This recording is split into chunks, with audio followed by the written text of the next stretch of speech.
بسم اللہ الحمدللہ والصلاة والسلام علی رسول اللہ السلام علیکم ورحمۃ اللہ وبرکاتہ۔ ہمارا لاہی عمل اور ان کا طریقہ کار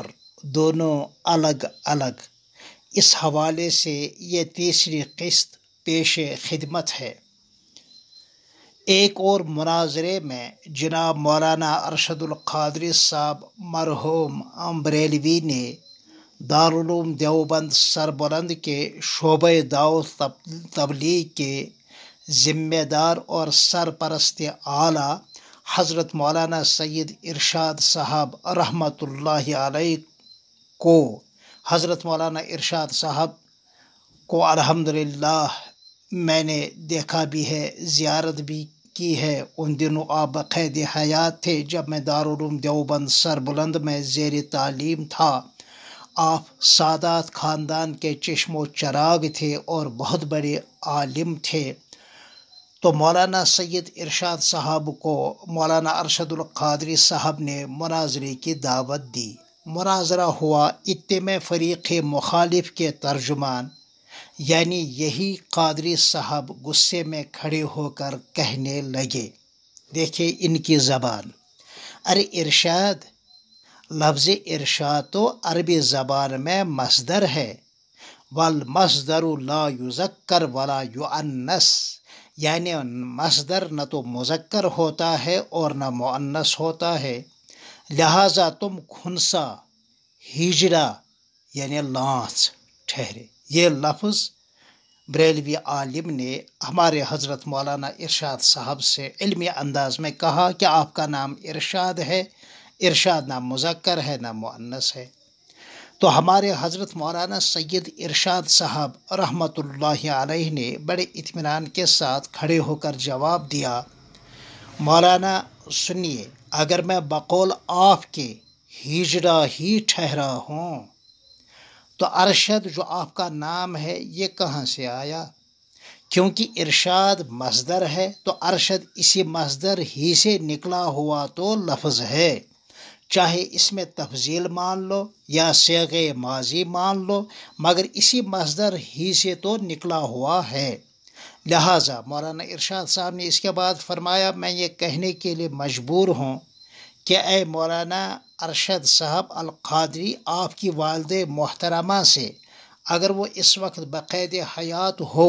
بڑے ادب کے ساتھ پوچھا جا سکتا ہے کہ ارشد کو کہاں سے لائی ہو۔ اس پر سٹیج پر بیٹھے لوگوں کا ہنستے ہنستے برا حال ہو گیا اور مولانا قادری صاحب کے پسینے چھوٹنے لگے۔ ان واقعات جو 2-4-5 واقعات میں نے نقل کیے، ان واقعات کے نقل کرنے میں احقر چند باتیں آپ کے گوش گزار کرانا چاہتا ہوں۔ مناظرے کی دعوت ہمیشہ اہل باطل ہی نے دی ہے، اہل حق مجبور کن حالات میں ہی دعوت مناظرہ قبول کرتے ہیں، مگر آج کل کے حالات بھی اب ایسے نہیں ہیں، لہٰذا انداز تحریر اور تقریر مفاہمت کا ہو نہ کہ مناظرے کا ہو۔ نمبر 2، مناظرے میں کامیاب مناظر مخالف کو آداب کی رعایت رکھ کر خوب اشتعال دلاتا ہے، غصہ دلاتا ہے، مگر خود مطمئن ہوتا ہے، چنانچہ غصے میں آ کر مخالف کو یہ سجائی نہیں دیتا ہے کہ مجھے کیا کہنا چاہیے تھا اور کیا نہیں کہنا چاہیے تھا، چنانچہ اس کی زبان سے کچھ ایسے کلمات بھی نکلتے ہیں جن کی وجہ سے جہاں اس کو شرمساری اٹھانی پڑتی ہے وہاں وہ اپنا مقدمہ لڑنے میں ناکام ہوتا ہے اور ہار ماننے پر مجبور ہوتا ہے،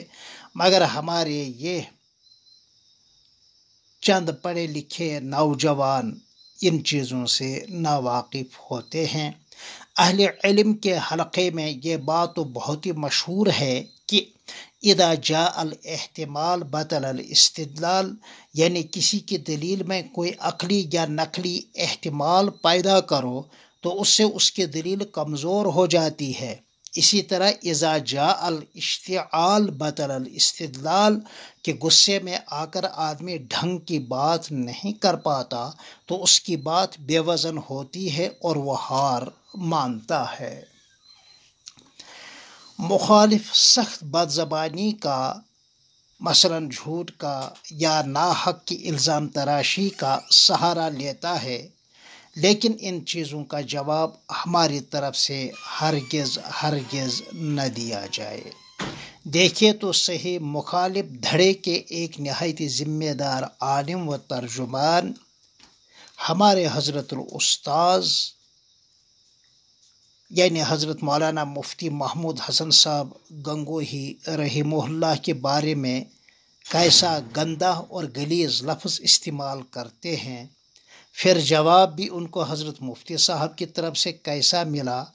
کہ انہوں نے خبر تو دی تو مبتدا ہمارے حضرت الاستاذ نے بتا دیا، اور مولانا ارشد القادری بریلوی صاحب پانی پانی ہو گئے۔ میں کہتا ہوں کہ مجھے بھی ابھی تک ان کے پانی پانی ہونے پر افسوس ہے۔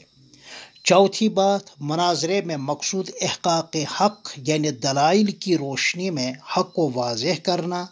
اور ابطال باطل یعنی دلائل کی روشنی میں باطل کو واضح کرنا۔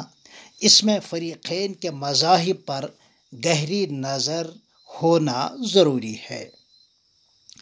اب تو مناظرہ بازی بس ایک کھیل تماشا ہے، ایک ذہنی عیاشی ہے، وقت گزاری ہے،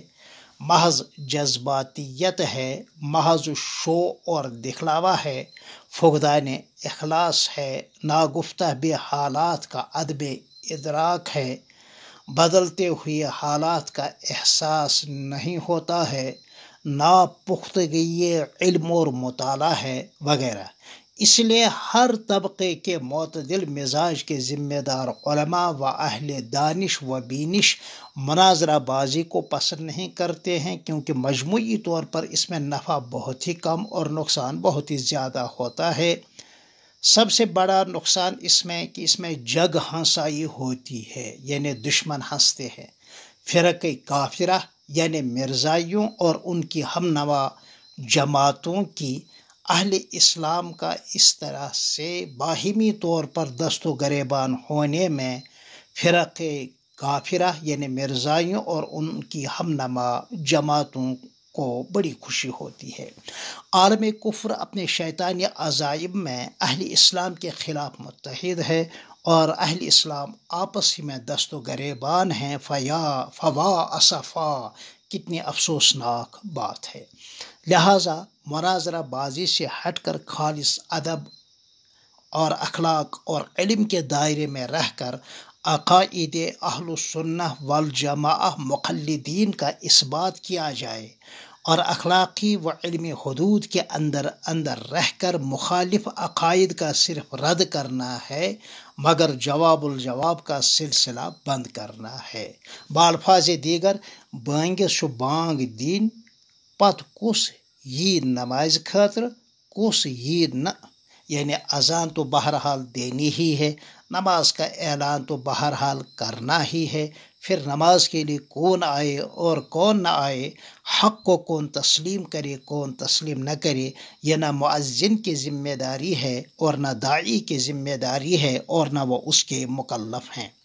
حق کہنا اور حق سمجھانا اور حق بتانا یہ داعی کی ذمہ داری ہے، مگر حق کو منوانا یہ تو پیغمبر لولاک سیدنا محمد رسول اللہ صلی اللہ علیہ وآلہ وسلم کی بھی ذمہ داری نہیں تھی۔ ان علیک الا البلاغ وما علینا الا البلاغ، منوانا نہیں۔ ہمارے یہاں اس طرح کا یہ لفظ منوانا بہت سارے لوگوں کی غلط فہمی کا باعث ہے۔ پھر انشاءاللہ آپ سے ملتے ہیں انشاءاللہ چوتھی قسط میں، تب تک السلام علیکم ورحمۃ اللہ وبرکاتہ۔